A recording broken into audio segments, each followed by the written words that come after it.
C'est parti. Oh là,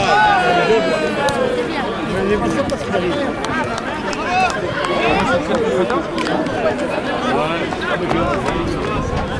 Le programme de la journée, c'est à la fois une journée festive et une journée sportive.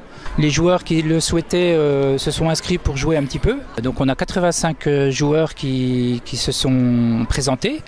Donc on va jouer à peu près 2 heures jusqu'à 17h30, depuis 15h30 jusqu'à 17h30. Et puis ensuite on fait un bel apéritif en plein air, la tribune d'honneur là. Et puis ensuite on enchaîne par un repas, un grand repas festif sous chapiteau.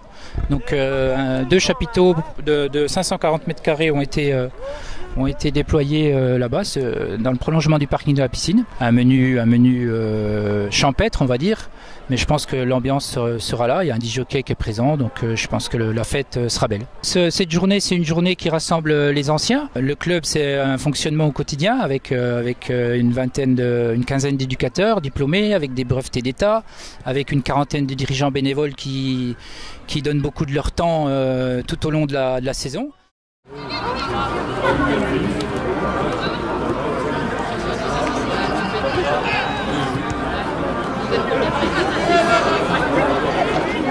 Déjà une exposition à la mairie, à la salle des mariages, qui a duré 4 jours, et puis avec un franc succès, beaucoup de souvenirs pour certaines personnes. Ils ont retrouvé leurs frères, leurs parents, leurs pères, bien entendu.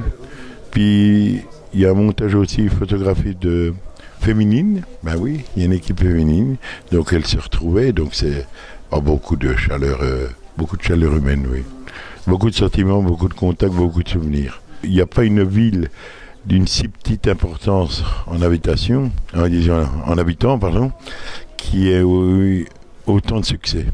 5 Coupes de France, quelques Coupes de Franche-Comté, ils ont quand même un palmarès assez éloquent. Le club a essayé de réunir d'anciens joueurs pour faire un mini-tournoi, quoi. Donc ça permet de toucher un peu le ballon, quoi, puis de se retrouver. C'est un peu le but, quoi, des 80 ans. Là, on m'a ramené des photos, je remonte dans les années 20. Alors que là, on est reparti de 32, les 80 ans, parce que c'est là qu'il y a l'affiliation des clubs. Ah, déjà avant, il y avait déjà une équipe. Oui, tout à fait. Qui a changé successivement de nom, qui s'appelait l'Union Sportive Beaumont, USB. Après ASB, alors est-ce qu'il y a eu des fusions pendant la guerre ou n'importe, on ne sait pas.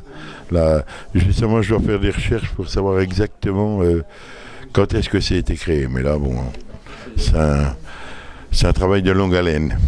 Et on a énormément de projets. Notre ambition avec la nouvelle équipe dirigeante depuis quelques années maintenant, c'est de conserver cet état d'esprit qui a fait les beaux jours de Baume-les-Dames, c'est-à-dire la convivialité, la fête, la joie de vivre. Et puis en même temps, on a des ambitions sportives pour notre équipe première, qui sont pour l'instant modestes, c'est-à-dire se maintenir en division d'honneur. Mais pourquoi pas envisager dans quelques saisons une progression sportive, pourquoi pas essayer de retrouver le niveau national. Voilà. Et puis ce que je voudrais ajouter aussi, c'est que un de nos objectifs, et on est en train d'y arriver, c'est de continuer de développer la formation, de continuer à attirer des jeunes.